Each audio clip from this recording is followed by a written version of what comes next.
Bonjour à tous et bienvenue sur Jurassic Hack. Aujourd'hui on s'attaque à la machine Arcade de Hack the Box. Celle-ci est particulièrement complexe à résoudre et va nécessiter d'un peu d'astuce afin d'y venir à bout.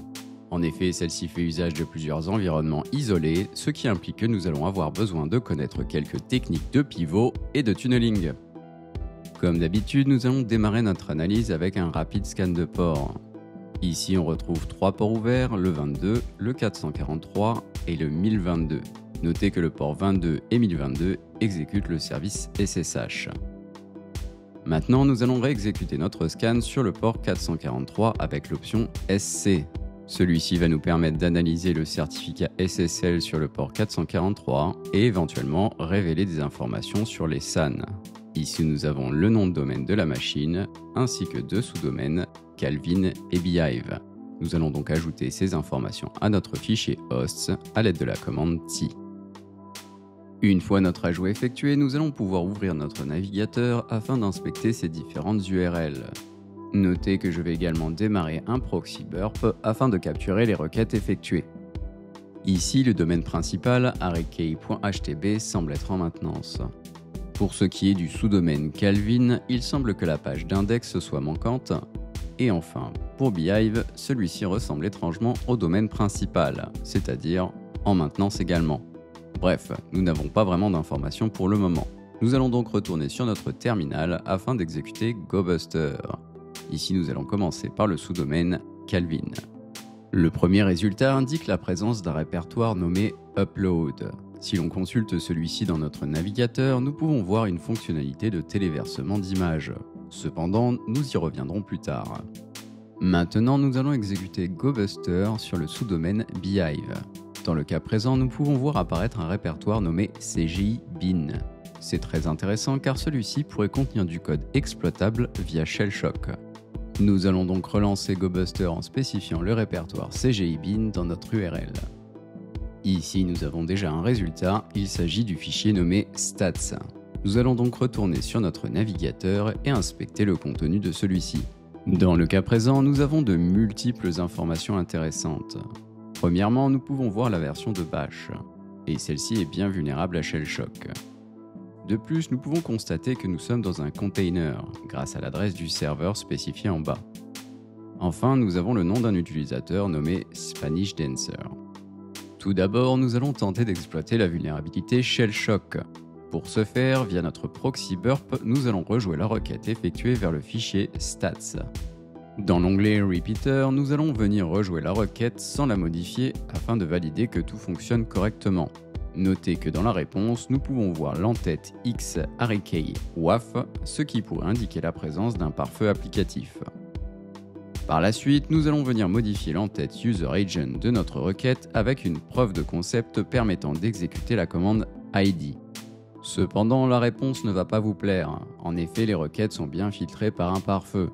Ici, nous pouvons par ailleurs voir la réponse 403 forbidden, indiquant que notre requête n'est pas autorisée. Après quelques essais, je n'ai pas été en mesure de contourner le pare-feu applicatif. Nous allons donc devoir trouver une solution alternative pour rentrer sur la machine.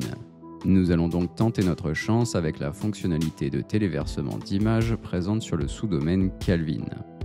Après quelques essais, il semble que la solution réside dans l'exploitation d'ImageMagick, une librairie de traitement d'images. Celle-ci est très utilisée notamment par Ruby, Node.js et PHP. Cependant, en 2016, celle-ci a été impactée par une vulnérabilité d'exécution de code nommée ImageTragic. Il y a même un site web dédié à celle-ci. D'ailleurs, si l'on consulte celui-ci, nous pouvons voir plusieurs preuves de concept. Cependant, nous allons nous intéresser à celle qui concerne le format d'image MVG. Nous allons donc copier le code d'exploitation et modifier la charge utile avec un reverse shell. Sur notre terminal, nous allons simplement créer un fichier disposant de l'extension MVG et coller le code copié précédemment.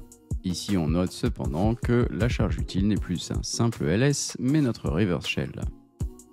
Une fois le document sauvegardé, nous allons démarrer un listener sur notre machine à l'aide de Netcat.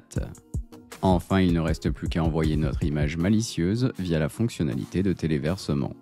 Si tout s'est correctement déroulé, nous devrions obtenir un shell sur le conteneur Calvin. Et oui, je dis container car nous ne sommes pas encore sortis du bois. Ici, le shell dont nous disposons ne permet d'exécuter qu'un ensemble très restreint de commandes. Cependant, tout n'est pas perdu. Après un peu d'exploration, il est possible de découvrir plusieurs informations intéressantes. La première est la présence d'une clé SSH dans le sous-répertoire .secrets présent dans /common. Nous allons donc ouvrir le fichier bastion_key et copier son contenu. La seconde information intéressante se trouve toujours dans /common, mais cette fois-ci dans le sous-répertoire containers. Celui-ci contient des informations sur différents sites web, notamment blog-test. Si l'on ouvre le Dockerfile présent dans ce répertoire, nous pouvons voir apparaître un potentiel mot de passe pour un compte root. Bien, réfléchissons un peu. Nous avons une clé SSH éventuellement valide et un compte root éventuellement valide. Ayant deux ports SSH d'ouvert sur la machine, la bonne combinaison résidait dans l'usage de la clé SSH sur le port 1022 avec l'utilisateur root. Malheureusement, encore une fois, nous sommes dans un container, toujours pas de flag à l'horizon, mais cette fois-ci, nous avons un accès complet au jeu de commande. La chose intéressante ici sont les sous-réseaux auxquels nous avons accès. En effet, si vous vous souvenez du début de la vidéo, l'adresse interne de la machine que nous n'avons pas pu exploiter est accessible depuis notre container. Si l'on exécute une requête ICMP sur l'adresse obtenue via le fichier stats, nous avons une réponse. Maintenant, voyez-vous où je veux en venir? Eh bien, c'est très simple. Depuis notre accès interne, nous pouvons peut-être contourner le pare-feu applicatif qui nous a empêché d'exploiter Shellshock précédemment.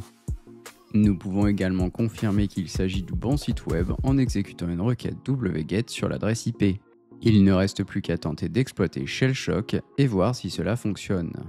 Pour ce faire, nous allons utiliser wget avec le paramètre -u. Celui-ci va contenir la charge utile que nous avons tenté d'exécuter précédemment. Ici, nous avons un code de retour HTTP 200, ce qui est plutôt bon signe. Et si l'on inspecte le contenu du fichier stats, il s'agit bien d'un retour de la commande ID. Bien, il est temps d'obtenir un shell sur Beehive. Cependant, nous allons avoir besoin de faire un petit port forwarding afin que Beehive puisse accéder à notre machine via le conteneur dans lequel nous sommes. Pour ce faire, nous allons rediriger le port 4443 du conteneur ERSA vers le port 443 de notre Kali. Par la suite, sur notre Kali, nous allons pouvoir démarrer un netcat sur le port 443. Enfin, sur le conteneur ERSA, nous allons changer notre charge utile avec un reverse shell. Notez que celui-ci pointe vers le conteneur sur le port 4443. Si tout s'est correctement déroulé, nous devrions obtenir un shell sur Beehive. Malheureusement, même après autant d'efforts, nous n'avons toujours pas accès au flag utilisateur. Cependant, tout n'est pas perdu. Nous n'avons toujours pas utilisé les identifiants route que nous avons découverts plus tôt.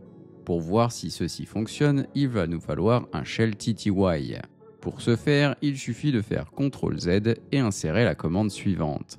Par la suite, nous allons faire sous et entrer le mot de passe que nous avons découvert. Ayant maintenant les privilèges route, nous allons pouvoir lire le flag utilisateur. Cependant, nous sommes encore dans un container et le flag root n'est donc toujours pas disponible. Après un peu de recherche, il est tout de même possible de découvrir la clé SSH de l'utilisateur Spanish Dancer. Cependant, celle-ci est chiffrée. Nous allons donc copier la clé et tenter de la déchiffrer sur notre système. Ici, nous allons coller la clé dans un fichier puis faire usage de la commande SSH toJohn afin de tenter de découvrir le mot de passe associé à celle-ci. Une fois le mot de passe découvert, il est possible de faire usage de celui-ci afin de se connecter via la clé SSH sur le port 22 de la machine. Cette fois-ci, c'est la bonne. Nous sommes sur l'hyperviseur et non dans un container. Après autant d'efforts, le flag root est relativement facile à obtenir. En effet, l'utilisateur Spanish Dancer fait partie du groupe Docker. Les privilèges associés à ce groupe lui permettent d'obtenir un root shell via la commande suivante. Notez que nous avons monté le système dans /mnt, le flag root est donc disponible dans /mnt/root/root.txt. C'est tout pour aujourd'hui, j'espère que vous avez apprécié cet épisode. Et si la vidéo vous a plu, n'hésitez pas à laisser un commentaire, à vous abonner à la chaîne. Et bien évidemment, le meilleur cadeau que vous puissiez faire, c'est de partager et d'en parler autour de vous. Merci d'avoir regardé et à très bientôt.